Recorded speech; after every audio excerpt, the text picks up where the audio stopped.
We're waiting for one of our presenters who's stuck in traffic but is only a couple of blocks away. So we're going to set the hip-hop mood up here by playing a clip from Wild Style, and our final panelist should be here any minute. So a brief clip.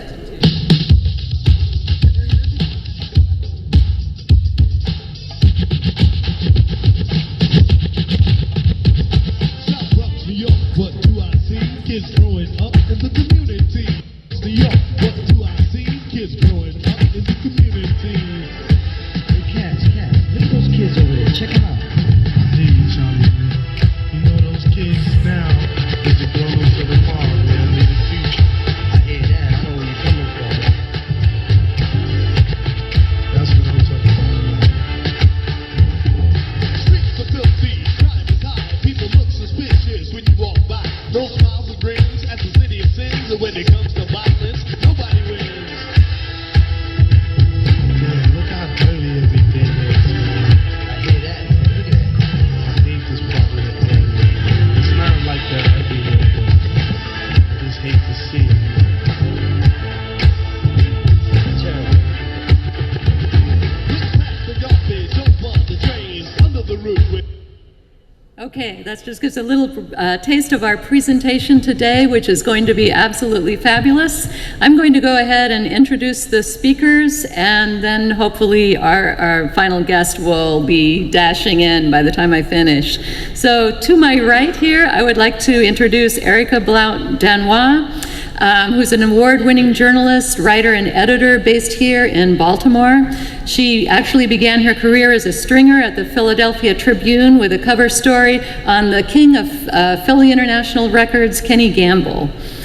She's also written for many publications, including Spin, Vibe, Wax Poetics, The Source, The Washington Post, The New York Times, and The Wall Street Journal.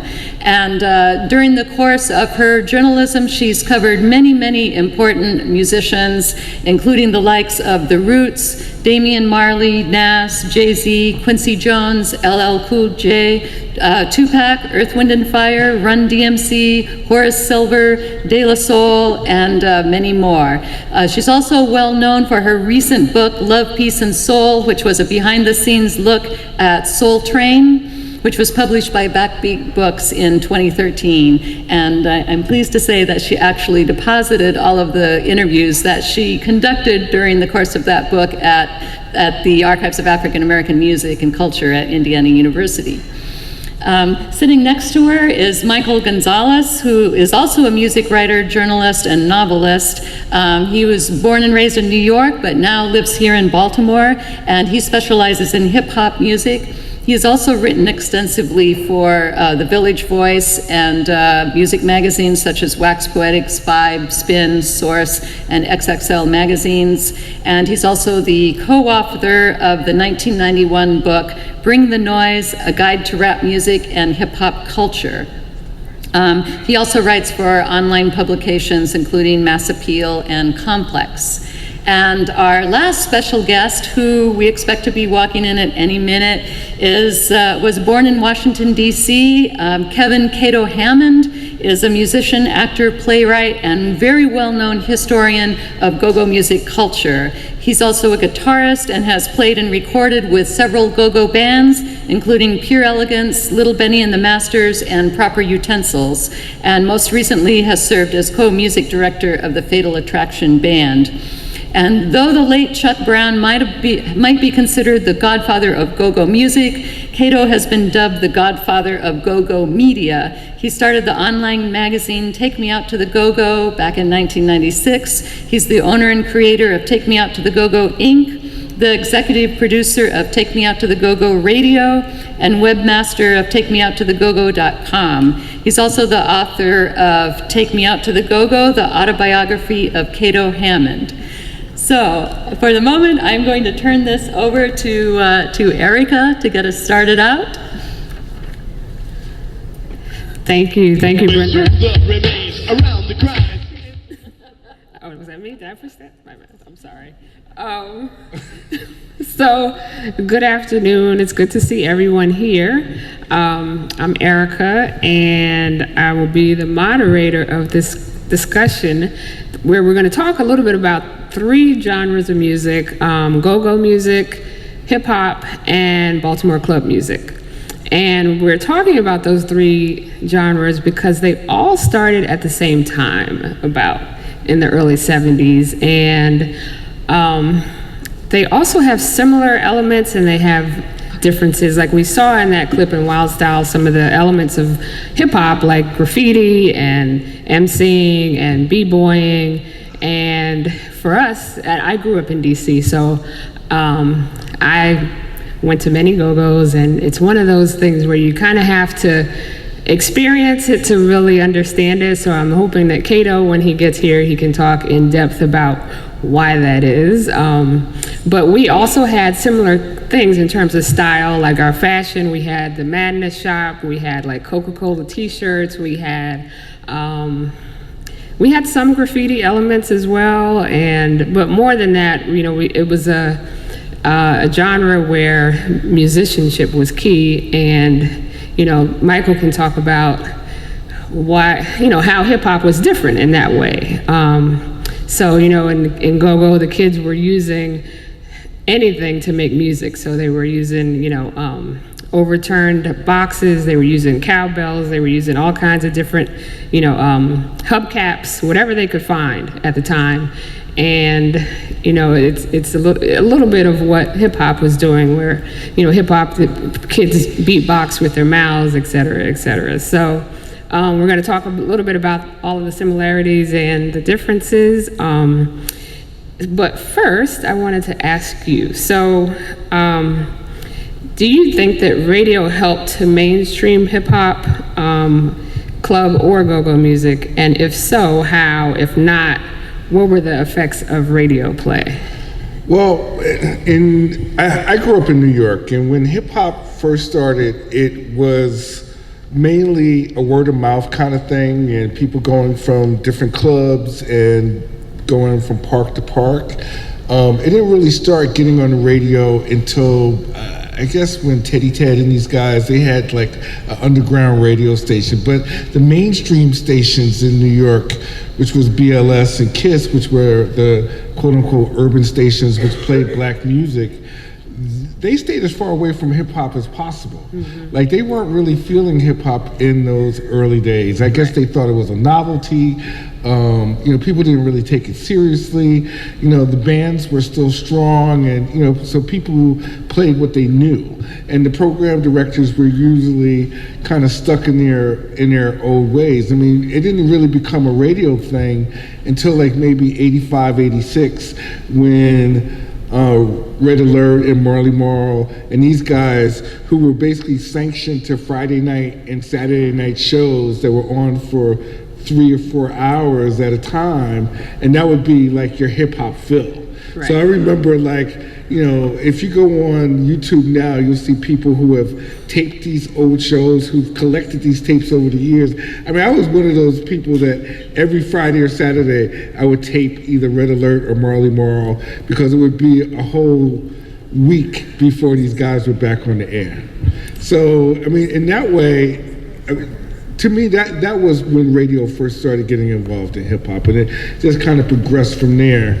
And it's kind of funny because literally 10 years later, hip hop would kind of control radio. Mm-hmm. Yeah, you remember pause tapes, right? When I don't know if you guys did this, but you would pause the radio on your stereo. You would pause it when a song came on, and you'd make another. When another song came on, you'd pause it again, and you'd make an actual tape from all the songs. So yeah, my family is originally from New York, so I had a cousin who would tape Red Alert show, Mr. Magic show. And so, yeah, I know how... back then people were taping everything. Like, you would even see people at shows taping. People would come with their boom boxes, and they would record off of their boom boxes. I mean, nobody had, like, little tape recorders. They taped off of, like, big things. Right. So, yeah. I mean, sometimes, like, DJs would tape their own sets, And then later on, like, Flash says that, he would tape a set that he did at Broadway International or one of the clubs, and he could sell the tapes for like $20. Right. So they would dupe 100 or 200 tapes, and within the week or two after the show, they would sell these tapes. Yeah. Similarly, go-go music did the same thing. The musicians would have, or even the audience members would come in with Walkman at the time, and they would record the show. And since it was a live genre, you could sell those tapes again for, like you said, $20. So. Amazing. There you are, yay, Cato is here. Can you talk more about the, what were they called? The PA tapes? PA tapes, yes. Thank you.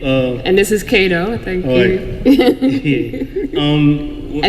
Actually, talk a little bit about your background too. Well, my name is Cato Hammond.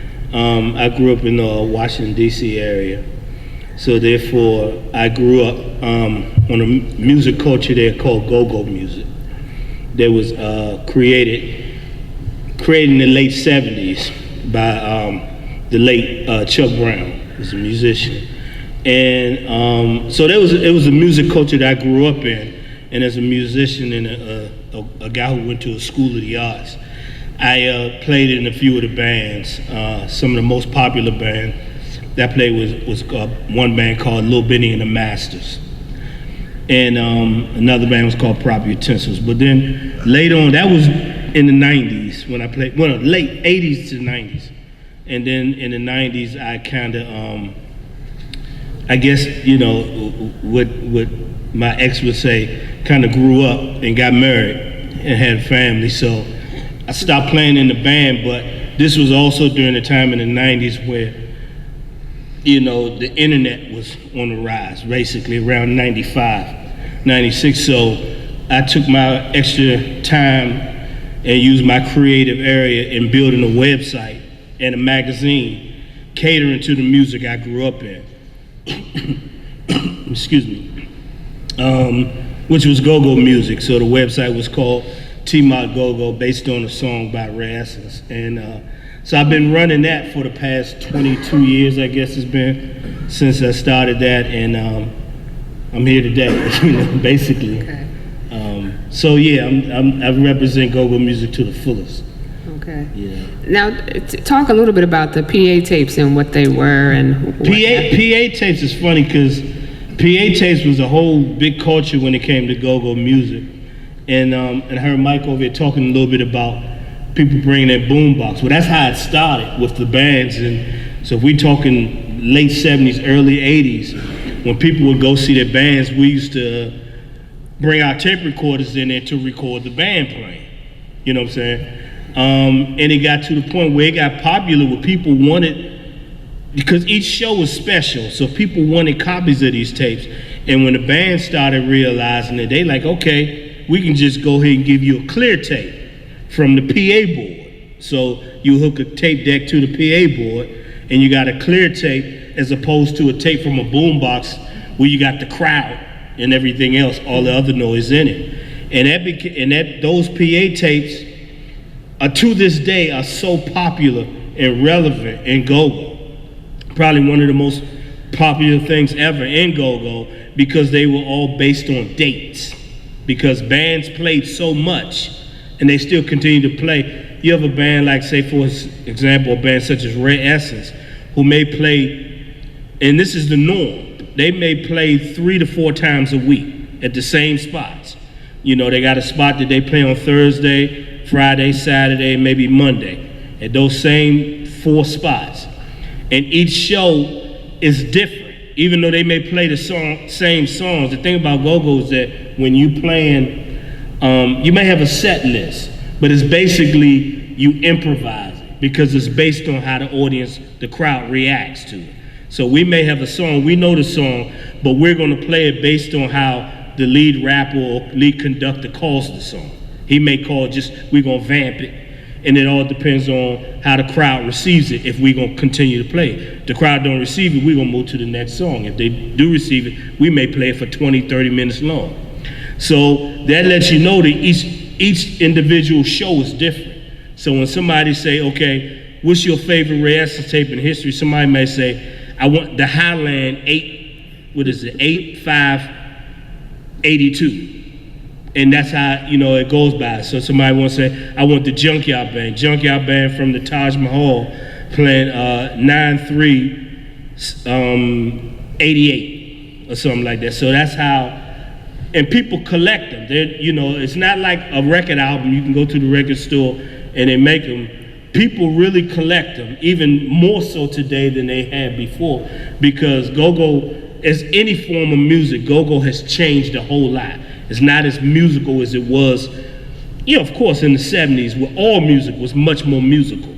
So if you got live concert tapes of that, you have a treasure that's worth a lot of money. How much you think? How much is that worth? Huh? How much is that worth? Well,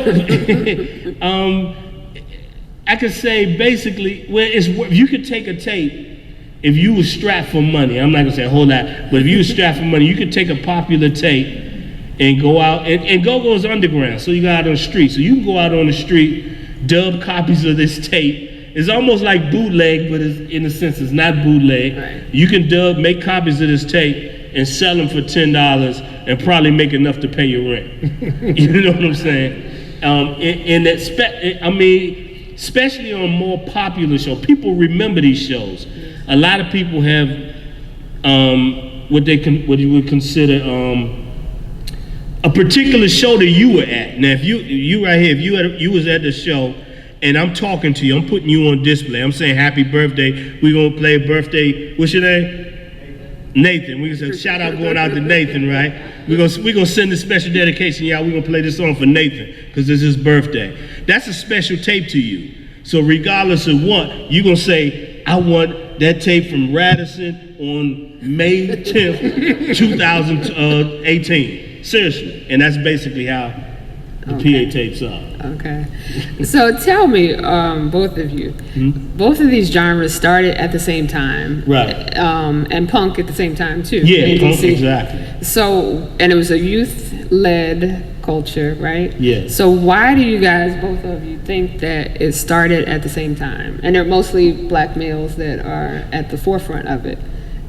Hip hop and go-go and, well, I can't really speak for go-go, but I know New York hip hop, or the people who were the originators of hip hop, whether it was Herc or Flash or whatever, they tell the story about how clubs in New York were so elitist, whether it was Studio 54 or Xenons or whatever, and if people wanted to party, they didn't have anywhere to really party.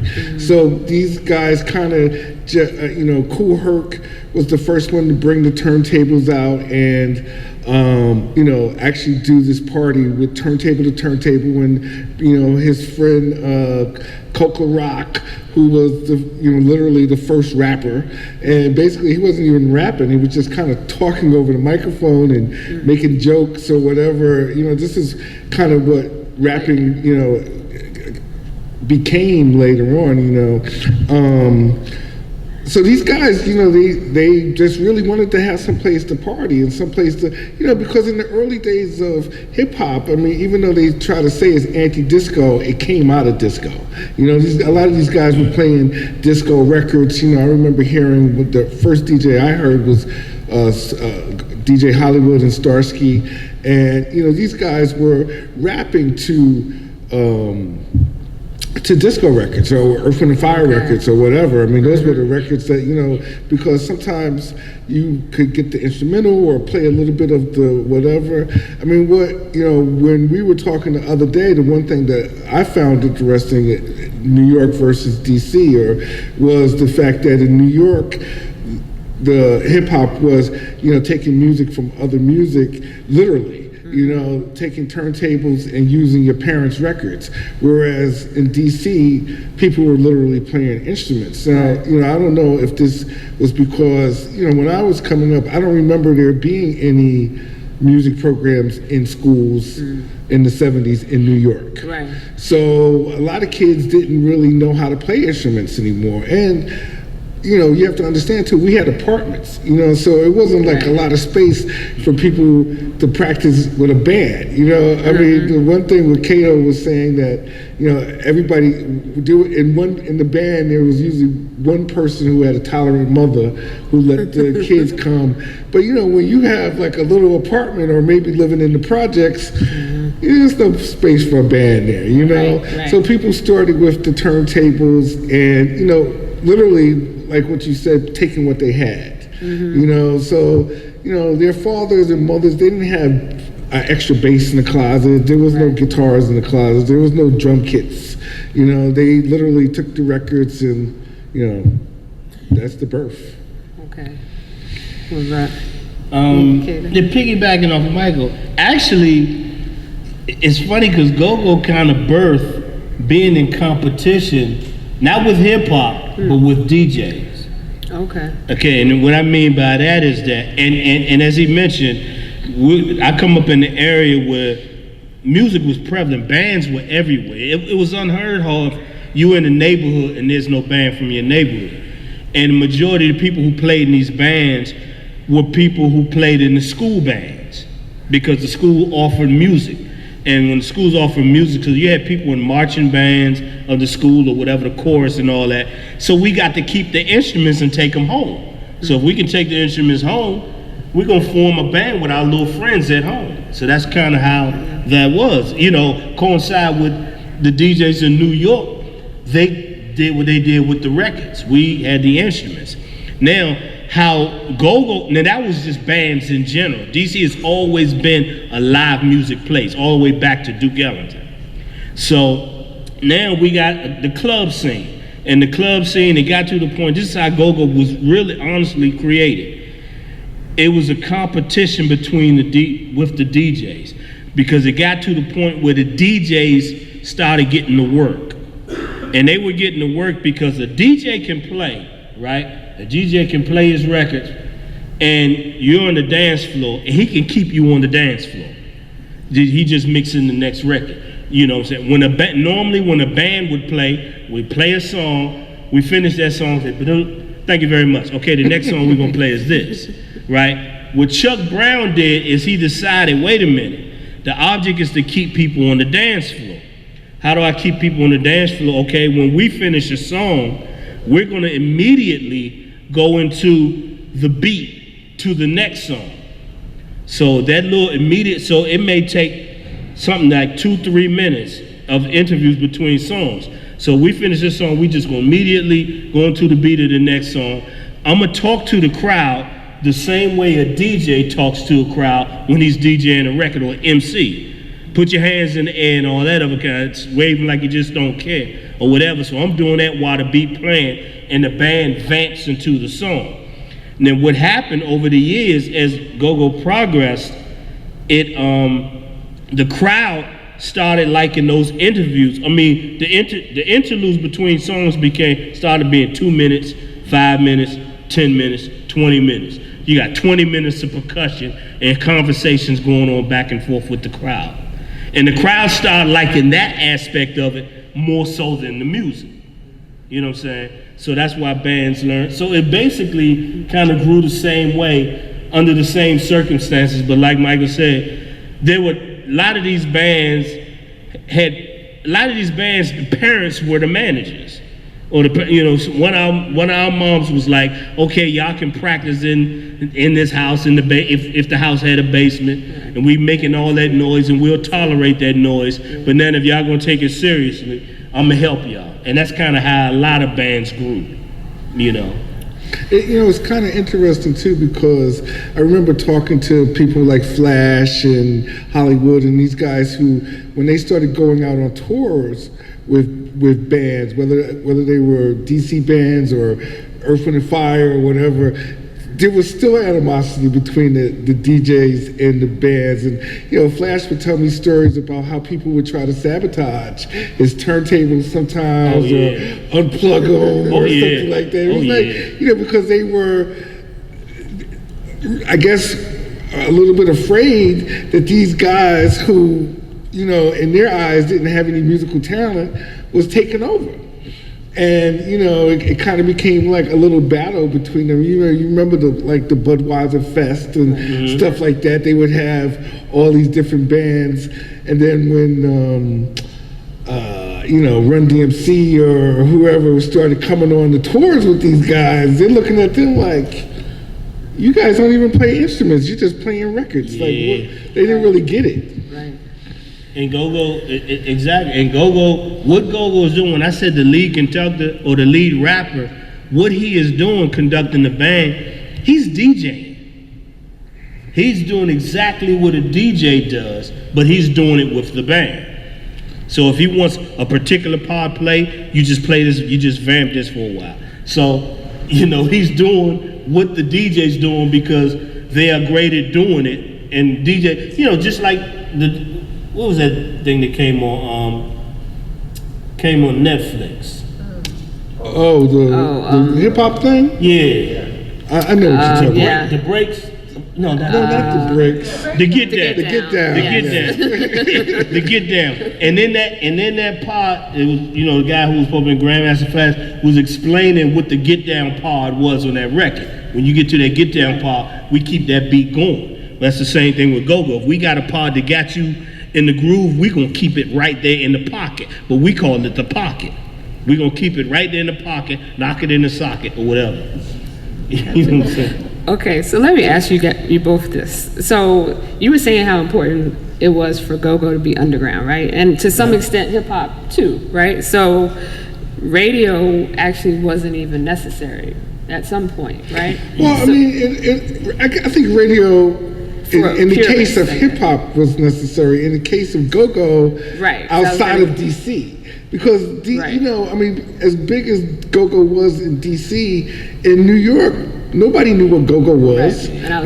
And I knew what go-go was because the English newspapers that I used to read, Melody Maker and New Music Express, they were actually covering the go-go scene in the same way that they would cover hip-hop or house or whatever subgenres was happening at the time. They would write about it in this extensive, intelligent way. So I'm like reading interviews with Chuck Brown and Junkyard Boys and all these groups before I even heard them. Right.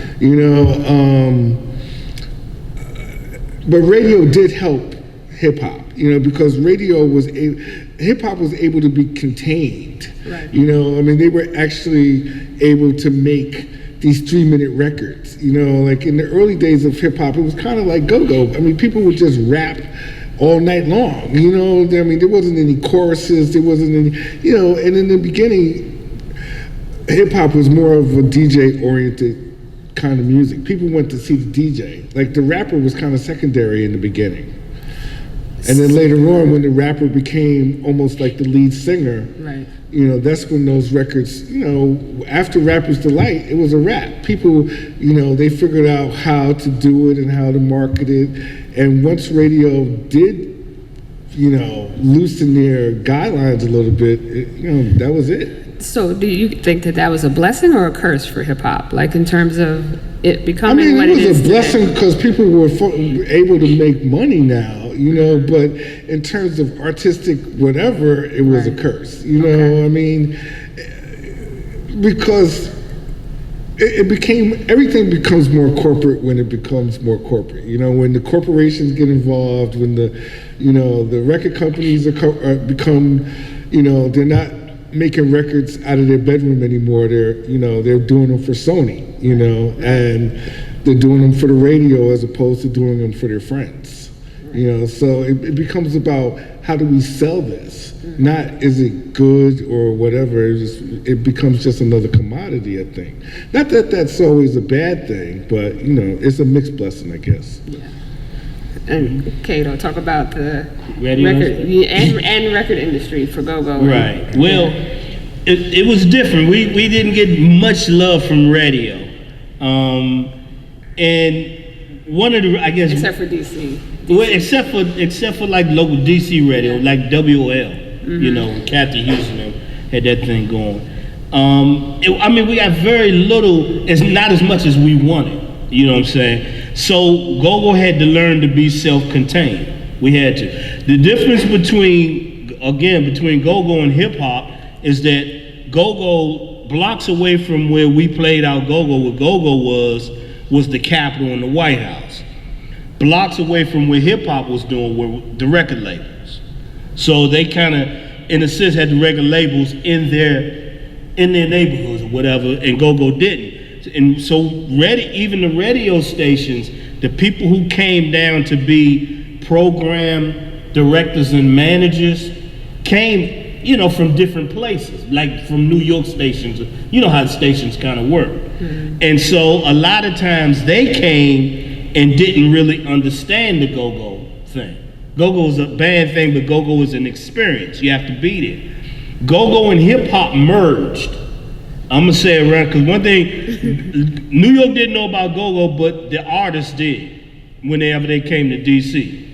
And because when they come to DC, they underestimated go-go and its following crowd in DC. And so they learned the hard way not to play behind the go-go band.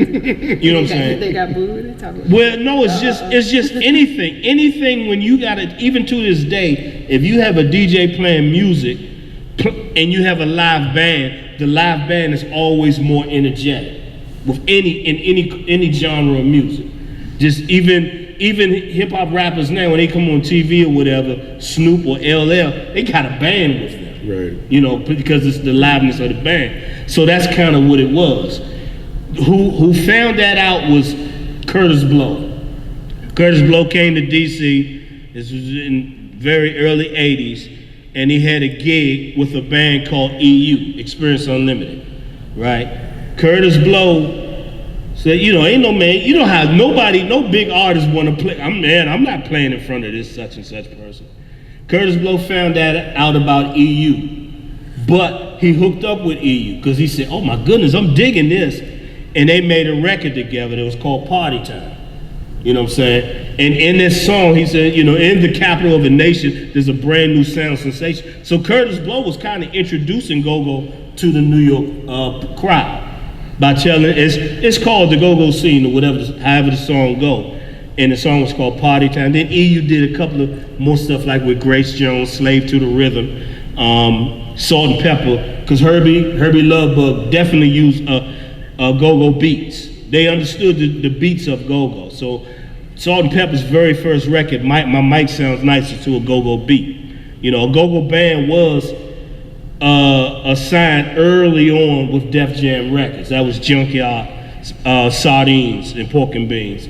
So they did eventually merge, but it's hard to contain. So now you got a situation where you see these record labels, okay, there's something going on in DC. How can they just could not figure out how to market this thing.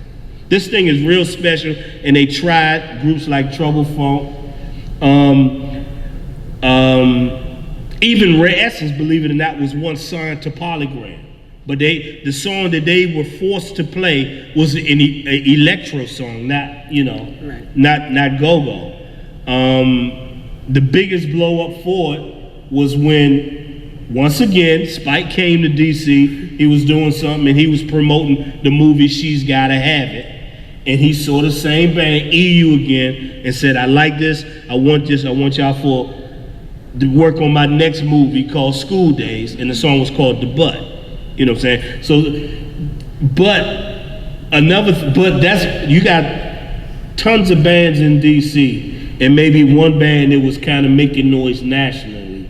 So that wasn't really enough. Right. And with that, even when that one band, and since DC learned to be self-contained, when that band left DC, they were one of the top bands when they left. They went on the road, did, whatever music award, Soul Train and all that kind of stuff. I think they were nominated for Grammy or something like that. Mm-hmm. But when they left DC, when they came back, their spot was gone. Mm. They were like nothing to DC crowd because the style of the music had changed while they were on the road. And what that did was scare all the other bands. Man, if we get up on this road and if we get on this road, we're not gonna have a place when we come back home. So it got to the point where they would love to have a record label, No, they didn't want to be signed to a label.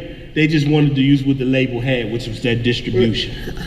You know what I'm saying? I want to say one thing though. I remember in the in the mid '80s, when Island Records was trying to make go-go commercial, and Island put out, Chris Blackwell, who ran Island, was the person who broke reggae in the States, and so he thought he could do the same thing with go-go. And I remember reading about the Good to Go movie. That was the name of the movie. And because we had watched a little bit of a clip of Wild Style, and Good to Go was supposed to be the Wild Style of go-go. Some kind of way they messed it up. I never saw the movie, but I heard it was horrible. It was horrible because it focused. It was a movie about DC, but it looked like you were in New York. You had New York gangs, New York. Matter of fact, Fab Five Freddy starred in it. And Art Garfunkel. Oh, I didn't know that. Yeah, Art Garfunkel starred in it. It was about a newspaper reporter who. Incident happened, and he wrote in the article that the incident happened because of a go-go that took place. This stuff that happens in real life, it happened in the movie. What happened was the movie was so violent, it turned DC off. They put a situation that happened in real life, and it was fresh. It was a woman who was abused. I think she was murdered or whatever, sexually abused and all that, at a bus stop coming home from work. They reenact this in the movie. And I remember being in the theater and people was like, I can't believe, people were very upset that they did that. And they was like, okay, now there's this big, how Hollywood takes things and we gotta have a big car explosion and shootout and all that. And then people like, this ain't got nothing to do with go-go music. Right, yeah. So it became, isn't it, I think, even when the director takes their name off of something, called it Alan Smithy, it was that bad. Yeah. Matter of fact, it's not even called Good to Go anymore. If you look it up, it's called Short Fuse. They changed the name of it. And you'll see the cover, and it's still the picture of Art Garfunkel on it. And, I love Art Garfunkel, but his acting was not. So tell me this. So, there are places like New Orleans who have self-contained music and they market it, right? And Nashville with country music. How come, I know DC and go-go, but how come other people who come to DC don't know that that's the local music? Actually, a lot of people do, and it's growing like that. Because Okay. right now, and that's how I look at go-go now, today. It's just like going to New Orleans. It's just like going to Nashville. When people, and it's true, when people come to DC who really heard of it, and people have heard of it, they know a little about it, they know you get it from DC, so they expect it. All the time, I get people from DC saying, especially on social media, say, I got a cousin that's coming in from Chicago, where can I take them to a go-go? I get that all the time. There's a girl, I don't know if you know a girl, she lives in New Orleans, she's a DJ. Oh, Melissa, yeah. Right. When she come to DC, she'll say, where can I go? I'm going to be in DC. I want to go to a go-go. So that does happen. It's not, put it this way, DC needs to put it in his book for tourists. When they have the book of what to visit, Right. Yeah. When you come to DC, the same thing you would have if you was going to New Orleans. Go-go needs to be put in. And that's something that's being worked on to this day. Because you can't get it anywhere else. We learned that in order for go-go is an experience. It's 50% band, 50% crowd reaction, crowd participation. So that's like an event. I always said for go-go to really make it big, it needs to hit the road in a big tent like a circus. And we coming to your town where you can come in. You remember that movie with Steve Martin, Leap of Faith? When they took that big tent and they would go to the different cities and stuff, and you would experience everything in that tent. Well, the Showmobile. So talk about the Showmobile and how 14-year-old kids were getting paid to be musicians, and Marion Barry was the one that not only paid go-go musicians but also punk musicians at the time. Yeah. With that summer youth program, so the kids were Well, my first job, God's blessing, I'll live to see 53 in August. My first job at the age of 15 was under the Department of Recreation, DC Summer Employment, which was, created by Marion Barry. So what it was for the Department of Recreation, so everybody had summer jobs under the summer youth employment, whether it was clerical work or construction or whatever. People in arts, that arts that they did got to be their job. So you had bands that we were in these bands, 14, 15, 16, I think it was up to the age of 18. You know, you sign up for the summer youth employment under the Department of Recreation, and they had this thing called the Showmobile. And the Showmobile was, you know, just a makeshift stage, you know, a tractor trailer that becomes a stage. And the Showmobile played all across the city in different places, in different parks during the entire summer. So you had 14, 15, 16-year-olds whose job was playing music. That actually is one of the earlier foundations of what helped go-go sustain itself. Because even sound crew, people who were in the sound crew, they were getting paid to do all this, whatever the minimum wage was at that time. $3.35. But we was, yeah. $3.35, I remember very well. Exactly. And punk musicians too, right? Yeah, all musicians. It wasn't just go-go music. The Showmobile consisted of a show. So you had dancers, you had dance groups, because I used to dance. I was small then. I used to tap dance and jazz dance. So you had dance groups, you had any other. DC was just full of arts. Like I said, I went to Duke Ellington School of the Arts. So the entire student body of Duke Ellington worked under the Showmobile, either the Showmobile or something called street theater. You know what I'm saying? So it was whatever your art was, you got paid for doing that the entire summer. And because bands were already formed, all you had to do was sign up, get hired for the job, Department of Recreation. Okay, we under this band, and then get on the schedule. And it's a schedule. We get a schedule every week of what Showmobile stage is at what park and who's performing on it. And it would always be dancers, singers, and live music. Dancers, singers, live music. Live music doesn't necessarily mean go-go, just live. It could be punk, it could be jazz, it could be whatever. And Michael, you talked about how jazz in New York had the same kind of a Showmobile or a truck that would go to different neighborhoods and play jazz. The Jazzmobile. I mean, it was kind of every week the Jazzmobile would come to certain neighborhoods.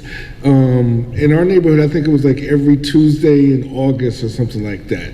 And the Jazzmobile would literally, like young jazz musicians would get jobs playing with the Jazzmobile. They also had a Dancemobile.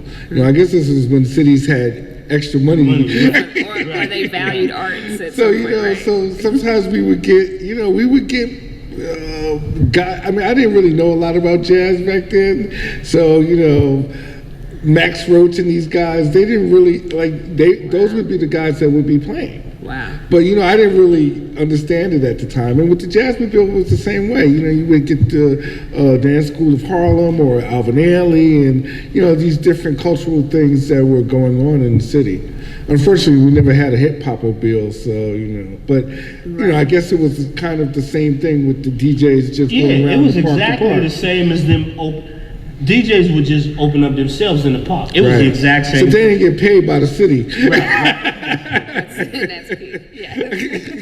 I remember talking to one of my friends who had a punk band in D.C. and we were talking about the music scene in D.C. and he was, talking about Fugazi and this one and that one. But, all the go-go band, all these guys were together. And he was like, I love Marion Barry. He was like, don't ever say anything bad about Marion Barry, because Marion Barry looked out for the kids in D.C. Yeah, that's true. Agreed. Yes. That's why to some people who don't understand, what is it about D.C. that they love Marion Barry? Right. I was one, like I said, I'm 50-something now, but we were the kids that he was looking out for. We were 15, 16 years old. For everybody at 14 years old, that was my first job. That was a lot of people, as you look, they said, what was your first job? If they lived in D.C., summer youth employment, summer youth employment. And then it would he extended it to the school year. So after school, I would work from 4 to 7 every day, at the rec. So he kept money in our pockets. That's why people continued to vote for him. So what are some common misperceptions about each of these genres? Hip hop and Say again? Like misperceptions about hip hop. What are some? I don't know. Okay. I know the most common. I mean, I don't know. I don't know. Well, not so much hip hop, but like the origin of hip hop. How do people perceive that it actually started and it did? I mean, there's all kinds of stories. I mean, even people within hip hop don't agree with how hip hop started. You know what I mean? You know, people say that Kool Herc started it, and other people say that, you know, some guy in Brooklyn started it, you know? I mean, for me, you know, I came up during that era, but I didn't grow up in the Bronx. I grew up in Harlem. So the first DJs that I saw wasn't Flash and Hollywood or Bambaataa. It was DJ Hollywood, who was basically like the king of Harlem. I mean, I remember I went to Catholic school, so you know, my public school friends were a little bit more advanced than me. I didn't even know what hip hop was when I first saw it. This was like in the summer of '77. And these guys were already going strong. They had a following. People knew who Hollywood was. You know, they would play in the parks, but they also would play at these little hole-in-the-wall clubs. Right. And my mother was very strict as well, so I didn't really hang out that much until I came to Baltimore.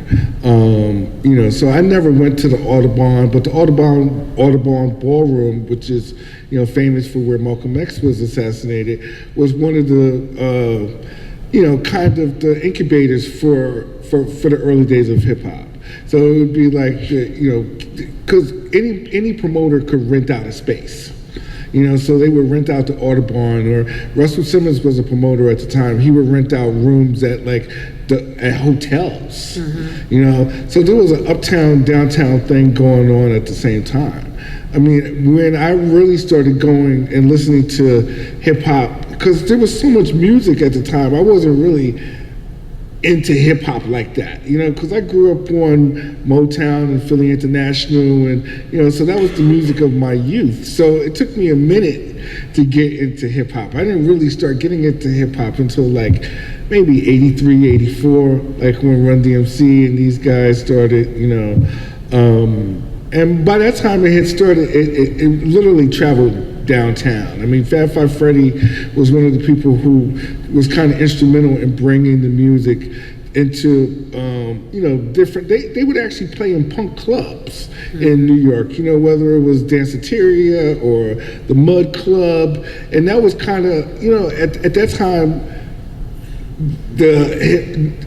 I guess it was the outlaw music. You know, hip hop and punk was outlaw music. Mm-hmm. So these guys all kind of hung out together. I mean, when the Clash played in New York, they could have had anybody open for them. They had Grandmaster Flash and the Furious Five open for them on all 5 nights. Mm-hmm. And, you know, that was a big thing. You know, these guys coming from England, you know, who do you want? We want Grandmaster Flash. So, you know, that was kind of the acceptance of hip hop, was a lot of the mixture with the punk groups and, you know, playing in these different venues that were, you know, that weren't in the quote unquote hood anymore. Right. Cato, what about how important was the club scene to go-go? Because I remember, like, not just going to clubs to see, and at a very young age, like 14, 15 years old. So not just going to like, you know, Ibex or Black Hole or, you know, seeing them in parks. Mm-hmm. But we also went to like churches, you know, like there were plenty of places that, or, you know, like private schools would have go-go's. Oh, like yeah. They were, I mean, like I said, the go-go was very youthful at the time. So of course, a go-go, you would have a go-go playing at different schools, like Sidwell Friends or something like that, and which is where all the president's kids go, and they would actually be so dancing. If a band played there, some people say, "Man, yeah, we play for." I remember who was there at the time? Chelsea Clinton. No, it was before that. Amy Carter. Oh yeah. Amy Carter, you know what I'm saying? So it was like, yeah, we play for, you know, you got bragging rights because you played at Sitwell Friends, so we played for Amy Carter. We didn't play for her, but she went to the school. So, but yeah, schools and rec centers, even like I said, clubs, you know, it was funny about the Showmobile thing. in the Department of Recreation. I mean, we used to get paid on Wednesdays. Remember? I It used to be remember that. 2 weeks on Wednesday. I remember because we would take our money and go to the Go-Go at the Maverick Room. And Rassens played there every Wednesday. So I knew, okay, I get paid tonight, I'm gonna see Rassens tonight. In the different clubs like that. So the club scene definitely was. And they would go all night. I mean, they would go until really Back late. then, back then when we went to the Go-Go, and it would be like maybe 3 or 4 bands playing on a Friday night, about $5. We kids, so the only, what they have there is chips and sodas, hot dogs. But when we would come out, it would be daylight. We would come out, we would catch the Met, and back then it wasn't, an embarrassment to catch the Metro bus to the Go-Go. And we'd catch the Metro bus to the Go-Go, get there like maybe 11, 12 o'clock. And next thing you know, band plays, and then, when the band finished playing, everybody's sitting around while the next band's setting up, and then they play, everybody get up. By the time it was over, we walking out the door, the buses started back running again. The sun was coming up, and that's how it was then, especially at the Howard Theater. That was my favorite spot. The Howard Theater was, Yeah, I remember. What's interesting though? I remember in the early 80s or in the mid 80s when a couple of go-go bands came to New York, and there was a club there called the Ritz, which is now Webster Hall. And I guess people had heard about go-go, but they hadn't experienced go-go yet. The place was packed. Like when we got there, the place was packed. And I can't remember what band it was, but by the end of the night, there was 2 people left. Me and one guy standing all the way in the back. Like, people did not know how to react to go-go. So they took it in, like, I think the band might have played like 3 hours. And these people, like after an hour and a half, you see people start going for the door. Because they didn't really know how to react to the music. They didn't know how to get into the music. But that didn't stop the band, because they was just doing their thing. Well, it was a known thing. Bands knew, if you go to New York, you better bring it to them like they want it. And they learned that the hard way, my cousin who played one of the bands, Rare Essence, he tells a story about the first time they played in New York. He said, man, we was up there, they were throwing quarters and everything at us. You know what I'm saying? He said, but by the time we went up there the next time, we knew how to present it to them the way they like it. Yeah, I mean, talk about that, because when I went to school, I had all of my cassette tapes, and I would play for my roommates, and they were like, what is this? And it's go-go is one of those things, like you said, you have to experience it. So explain what that is exactly. That's true. If a person just hearing it for the first time, they don't know what they listen to. First of all, they like, why is the guy talking so much? And this don't make sense? And why are they doing that? And they would call it pots and pans music. You know what I'm saying? I remember when I was 17, and I had wrote a play, and I had to go to New York Young Playwriters Festival. I was one of the finalists. So I'm in New York, and I had to stay with these people. These were white family. So I used to have my Walkman, and I'm playing all this go-go music. So the guy who I said, he asked, can he listen to it? Can I hear this? I'm like, yeah. And he listening, he said, the Congo player's hot. You know what I'm saying? It was just totally different, but why are they talking so much? So that's always been the case. One thing I've said, and I've experienced it, because we've taken a lot of people to go-go's. There are a lot of people who may not like it when they hear it, because they're not sure they hear it, but not once have ever we took anybody who've ever, in the music industry, whatever, when we take them there, when they leave, they like, now I get it. And they totally understand it from that point on. And love it. There's not one person I've ever seen who's been to one who didn't love it. Not like it, love it. The whole energetic experience of it. Now you see, it still may annoy you, because some bands, the guy will talk so much, but now you realize, you just hear him talking. You don't hear him you don't realize he's actually talking to people and people are talking back to him. Yeah, I mean, talk about that, the call and response for both, hip hop and for go-go. Well, why, just like, why is like it what important? I just did with him. That's a norm. I feel comfortable doing that. Right. Like, there's a thing called roll call. Yeah. Right, where a band plays a song, they created a song, and in the song go, we got Cheryl and Charles, y'all, Mary and Marlon now, Nathan and they just naming names, and people coming up front with this sheets of paper, and they writing it down and they handing it to them. Put your name on it. Okay, look here, we also got Scott here, and also Sharon. Sharon got a birthday. Happy birthday going out to Sharon. That was just the exchange with the crowd. And then you had different neighborhoods. So we're gonna represent our neighborhood. So whether you from C Pleasant, I see the C Pleasant crew over there, C Pleasant raising, yeah, we over here, and then we go, everybody, Valley Green, hey, Valley Green over there. And it was just that kind of thing. And that's all the guy on the mic is doing. Somebody like Ranson's James Funk is a master at it.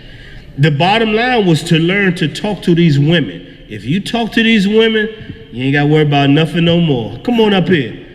He had a little saying up there. They had a cameraman back there, and they had a little saying,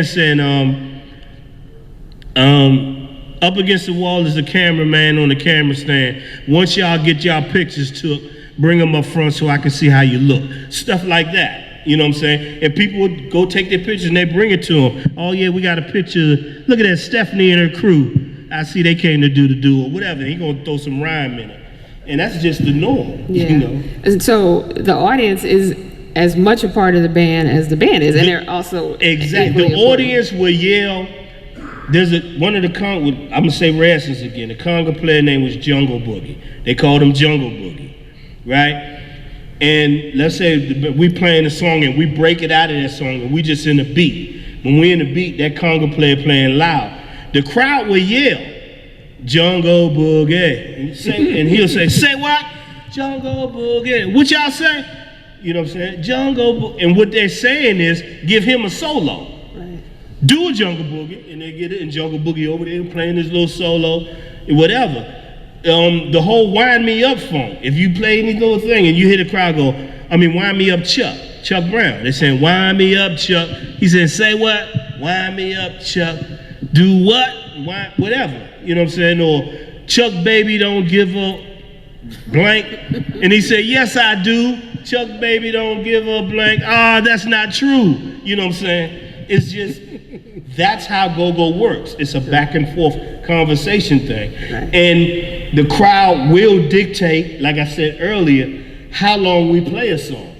If we in a song and they yelling and partying, we're gonna keep this going. This song can last all night. Right. And they like it. And if they're not feeling it, then you gotta improvise. Then we gotta improvise. We go to the next, we drop out of this song quick. Right. Let's move, he'll hit a chord. All right, we out of here. That's all we're gonna do with that one, y'all. And this one here, we're gonna dedicate to Ericka. All right, let's get down. And so the band has to know each other. Like you guys you had signals, like I see. Yeah, we got signals.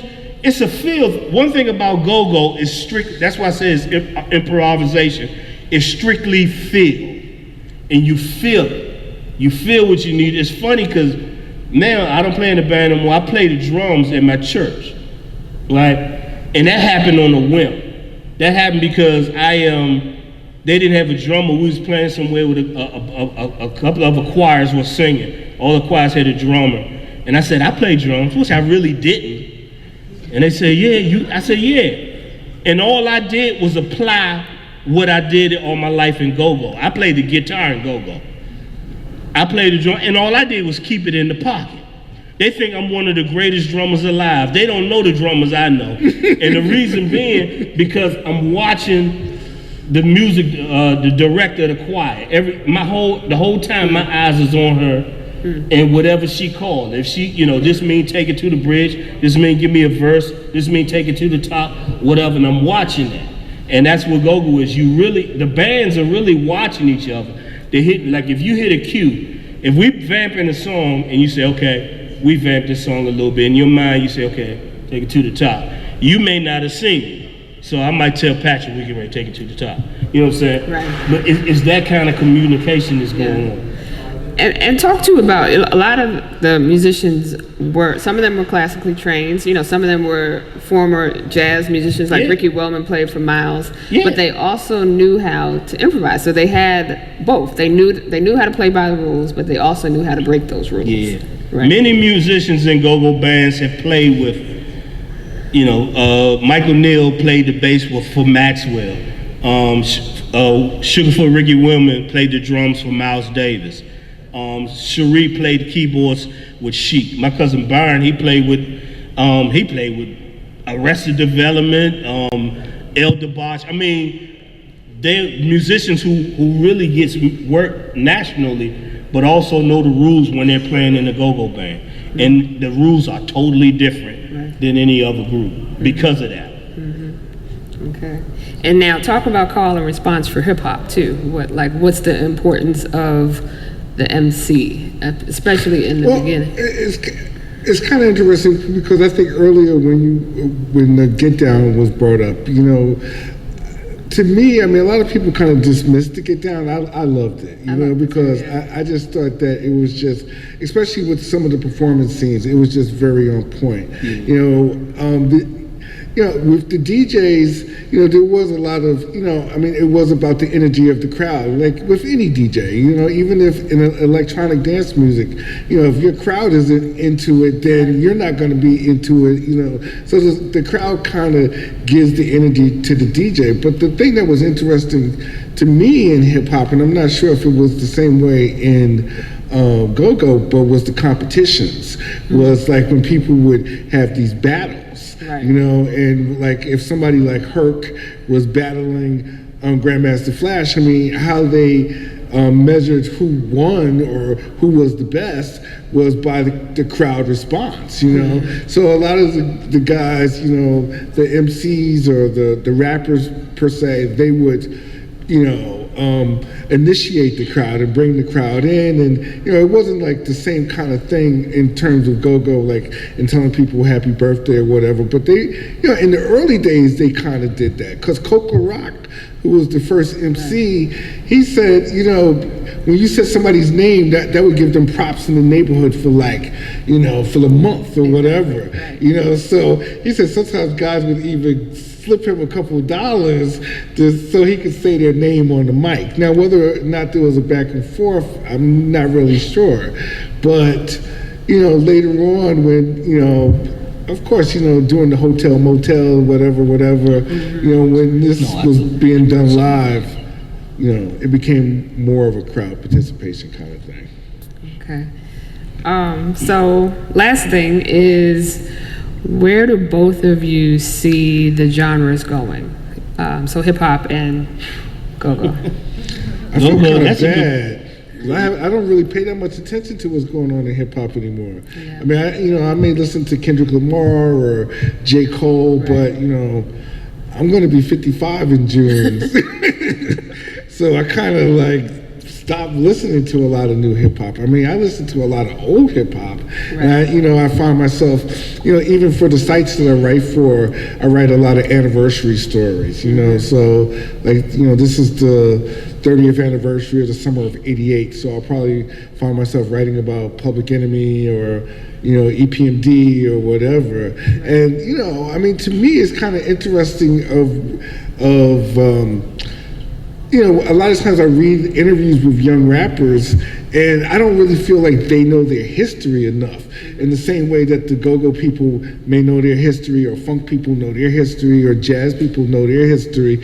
I mean, there's almost like a pride and ignorance of not knowing who Slick Rick is, or not knowing the significance of Rakim. I don't really get that with these guys. I mean, it's cool for you to do your own thing, but I don't understand the pride in not knowing the history of it, or just dismissing it as something old. I mean, it would be like if, I can't imagine a new trumpet player or a new sax player coming out and being like, oh, I don't listen to Charlie Parker because that's too old. Like hip hop is the only genre of music that I can think of that really rejects the elders. Well, no, go-go too, because I was at Super Bowl not too long ago, and the kids were listening to a DJ instead of a live band, and they were like, because they had brought in a live band, and they were like, oh no, that's for old people. Yeah, go-go has a disconnect right now with the young generation. And I think that's happening across in a lot of forms of music. The disconnect, there's a reason for the disconnect in go-go in the young generation. And the young generation, right, one of the reasons is the music has been, over the years, we talking 30-some years span, the music has been pulled out of schools. You know, bands, as a matter of fact, music across in general, you don't have bands like you used to have. You know what I'm saying? You have artists and hired musicians. Even in hip hop, you really don't have groups anymore like NWA or Public Enemy or Wu-Tang or whatever. You know what I'm saying? You have individuals. So in go-go with anything, we played instruments. You know, now a kid can make a record with his iPhone right now. You know what I'm saying? He can, whatever he need or whatever, some kind of Pro Tools thing on his computer, he doesn't have to deal with 9 other people. You know what I'm saying? So that right there is a disconnect where they, you know, no, we don't need to play no band. I wanna, and who they see. See, you don't have a lot of big name go-go artists. The Drakes, the Cardi B's, the Lil Waynes, whatever. You see, And those they're making so much money now. Who's making so much money? Jay-Z's, Beyonce, if you're singing or whatever. So that's what they see. They see that. This band here is whatever. Matter of fact, it's funny because you're right. That's for old folks. I remember being young and seeing, like, watching the PBS channel and seeing a group like the Drifters or whatever, some kind of, and I'm like, yeah, that's the old people stuff. That's how the youth look at us now. Yeah. You know what I'm saying? And it's a big distance. They won't understand it until they get much older. Even the history. They only realize the importance of it. Young people only know now what's happening right now with my peers. We're into Childish Gambino or whatever. But they have no clue of the past of any genre of music. I'm gonna honestly say that. Yeah. But hip hop is gonna stand strong with it. It's not gonna be it's not the same form of hip hop that we know. Right. And I had to learn this, you know, with the trap music and everything. It's the big thing to them. I don't see it. I'm like, but my kids, they look at me like I'm crazy, like they teaching me. And I'm like, the same way that my parents and grandparents looked at us. Yeah. That's what's happening right now. But you know what I find interesting is that when I hear a lot of modern day hip hop, like Drake and these guys, I tried to hate Drake for the longest, and then I got pulled in a little bit. But these guys are singing, like they're singers as much as they're rapping. And it's kind of weird because, you know, I don't know, maybe it was my niece or somebody that was playing me some music, and I'm like, yo, where's the real rappers now? It's like, you know, between rapping and singing, but I mean, even if they don't, you know, they're not Smokey Robinson, but they're still singing, so it's kind of interesting. Yeah. I mean, their style rap like this, you know, sky's blue red, going to the moon, to the moon we go, to the moon, to the moon, to the moon we, you know what I'm saying? And we would like, you have to be clever, flow, right? And clever, and have lyrics, and you know, like tell stories. And telling stories. Yeah. What? Okay, so we'll open it up to questions. Anybody have questions you want to?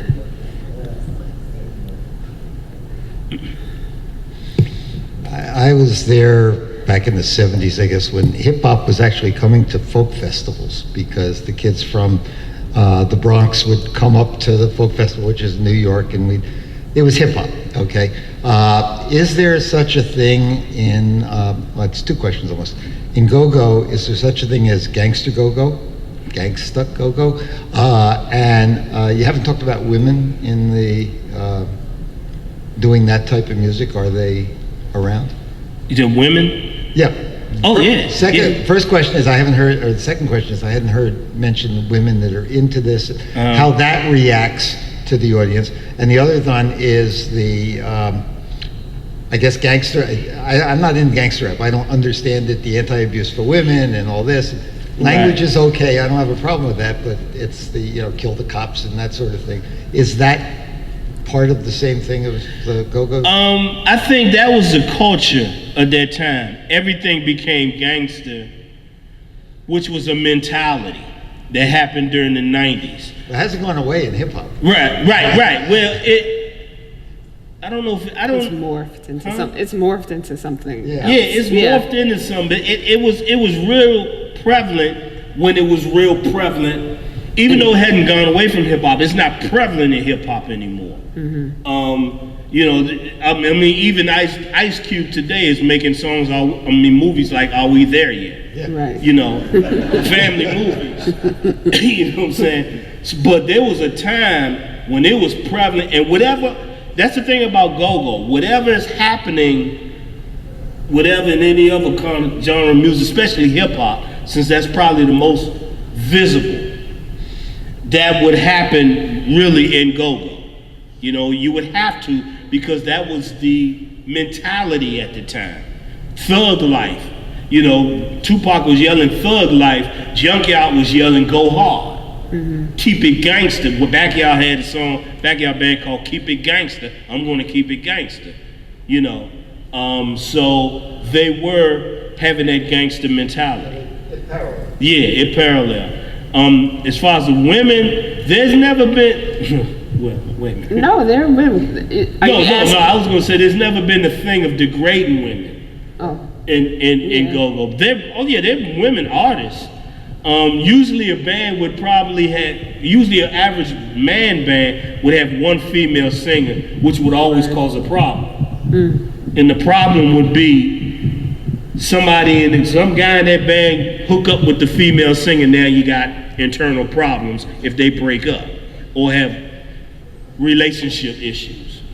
At the same time, there was an all-girl first, well, there are many now, but there was the first all-female go-go band was a band called Pleasure, who came out like around 87, 88. And Pleasure was all they were young girls, you know, they were just, you know, high school age and older, a little older than high school. And they were so, it was such a big thing that they got snatched. It's funny. Pleasure got snatched by Salt and Pepper. That's the name of the song. Yeah, Pleasure got snatched by Salt and Pepper, and because Salt and Pepper was going on the road, and it would be a good idea to have an all-girl band backing them up. And that was the all-girl band called Pleasure, who didn't, you know, I guess musically, the manager and stuff who really put them all together, they, you know, business-wise, he didn't have them under contract. So when Herbie Azar connected with them, they went on the road. And then some of them went on, you know, some of them, after they played with Salt and Pepper, it was a few of them, they played with Salt and Pepper, then they played with a group called High Five. Then they went on, you know, LaShawn, one of the drummers, LaShawn Dandy, became the drummer for Hillary Duff and other groups like that. And it's kind of funny because they're older now. We're all older now, and the majority of them are back home in DC, and they have an all-female band, but same people, other females, but they call themselves Belladonna. Oh, I didn't know that. Yeah, Okay. Belladonna. Many members in Belladonna are the original members of Pleasure. Wow. When they were young. Okay. But you had, so that was the biggest of a female group, but you had other groups called Royalty. You had Royalty, Precise, Synquicity, Clicks. So that, you know, you had all female bands too. You still have some now in SOS band. You still have a few today. So to answer that, if that helps. Yes, that does. I didn't know that. Hi, I have a question about the, there was mention in another presentation about the DC Punk Archive, and I'm new to DC area, and I'm wondering if the go-go scene has any presence there, or if there's like a comparable place where, I mean, you said there's collectors certainly of the PA tapes, but if there's anywhere where it's being archived or anything like that for a public. A lot, yeah, you can find different spots. A lot you'll find really online now. They make them available for downloads, and that's what you asked about particular places. Like the DC Public Library? Aren't they doing something? Oh, they do? DC Public Oh yeah. Well, the DC Public Library, they are still collecting material, and they do have some now. You had a couple of galleries that was placed up for temporary time, collecting artifacts and stuff. There's actually a whole display in the African American Museum on Strictly Go-Go. This, which is really cool to have been included with all the other music genre in that museum. But definitely the library right now. And I think, was it last year or year before last, there was a big Exhibit. DC show, and one of the big things in the show was the Globe posters. Yeah, and that was what I'm saying. The Cochrane, but that was only temporary, and they did a whole display of. But it's funny because it wasn't just go-go. It was basic, and they put out a book, and it was basically the music scene of the '80s, go-go. So there was an area for punk as well, but they collected a lot of Globe posters because that was a big thing. The Globe posters, which were printed here in Baltimore, was like, that have the events of where the band is playing them, and we snatched them off the poles and kept them on our bedroom walls, So that was, so when they had that display up there, I think it was called the Corsarin or something like that. And they had that display, and it was just a whole wall that had all these different posters from the different shows that the different bands played in over the years. And I guess they took a while. They collected that and some other artifacts from different artists. Those posters worth a lot of money now. Yeah, you go on eBay now, and they selling them. Even them, the ones who had the display, they were smart. I mean, and those posters are going for like $500, between $500 and $900. That we didn't, we used to snatch and put on our bedroom wall. Had we known,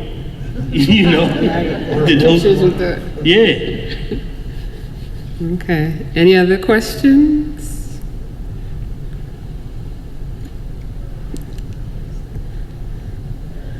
I was just wondering about the musical distinctiveness of go-go that really sets it apart from other kinds of music. If you could go into a little more detail, just about the kind of beat that's involved, that you can hear it in a second and it's go-go. And I'm not sure, maybe not everybody here has heard it before, but if you could just talk about that a little bit. And also, if you think that part of that beat influenced New Jack Swing, or any music that has that sort of more mid-tempo feel? Okay. Well, one thing about go-go, there's definitely a unique feel. It's like I said earlier about the crowd yelling for the conga player. Go-go is very percussive driven. I mean, heavily percussive driven, to the point where if a person hears a song, especially a person from go-go hears, they'll immediately assume it's go-go because it's heavily percussion. It doesn't matter what the beat is. The first basic beat from go-go, because go-go derived from some too, the first basic beat from go-go actually came from Grover Washington's song Mr. Magic. And it was that beat going boo, cat, boo, boo, cat, boo, boo, cat, boo, boo, cat, boo. Now what's funny about that is you can almost trace that beat to gospel. Because if I took that same exact beat and I speeded it up, right, we got boom, cap, boom, boom, cap, boom. And I go boom, cap, boom, cap, boom, cap, boom, cap, boom, cap, boom, cap, boom, cap, boom, cap, boom. Now I'm playing gospel because I speeded it up, you know what I'm saying? The same exact beat. So that was the basic beat of it. And then it was just percussion. And keep in mind, it was basically picking up what was happening in the 70s in music, because the music in the 70s were heavily percussive, heavily. You know what I'm saying? Groups like Mandrill and War. And so go-go just capitalized on that and just put more emphasis on it. So The percussion so the percussions is the majority of times pushed out in the front when you come to recording or on these PA tapes when they doing mixing it and all that other kind of stuff. So. Got the video you sent me? Yeah. Okay, it's like, okay, here's a video here. Is that the one of Benny and the Master? Yeah. This is a video of the band I was in. This is back in 1991. If you look on the right, the guy with the white t-shirt and the guitar and the baseball cap is me. But this is playing at a club. And we're opening up a show.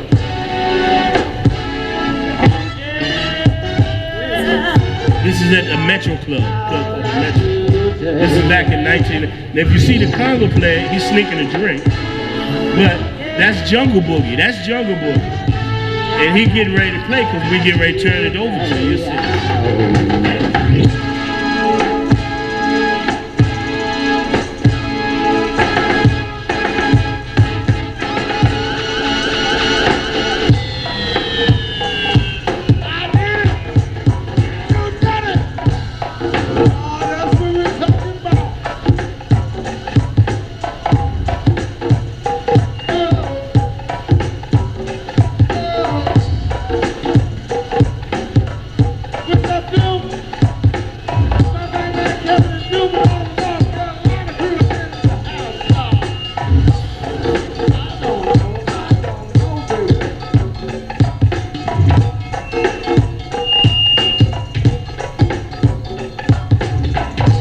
Feedback tonight, y'all. Give it to me, baby, now. We'll play that beat for a long time before we start. Do that stuff now. Do it this third. Don't forget to go back there and see Non-stop. But we're following the guy that's talking. If you notice, he's talking to the people. And I'm going to finish. Don't forget to visit the bar, y'all. Yes, indeed. Look at here now some girls don't ask. She got that diva. A lead talker. Yeah. She got that diva. So, and basically, so he calling everything, and so that's kind of, you know, the gist of. But if you notice, we played that percussion. We gave him an intro, then we gave him the percussion. Now we're gonna follow with the, and his name is Lil Benny. He passed away a few years ago. But from that point on, we watching what he's telling to do. He calls it. We're gonna vamp a song, we'll vamp it. If we're gonna take it all the way to the song, we're gonna take it. But the whole time he's conducting the band and also talking to the people as they gradually walk up to him. Yeah, it's almost like a church, like coming to the altar. Yeah, exactly. All right. Well, thank you, Cato and Michael, for coming out and talking in depth about two of my favorite genres of music. I appreciate it. Okay. We do Baltimore Club next time. Exactly. Sorry about that, Baltimore.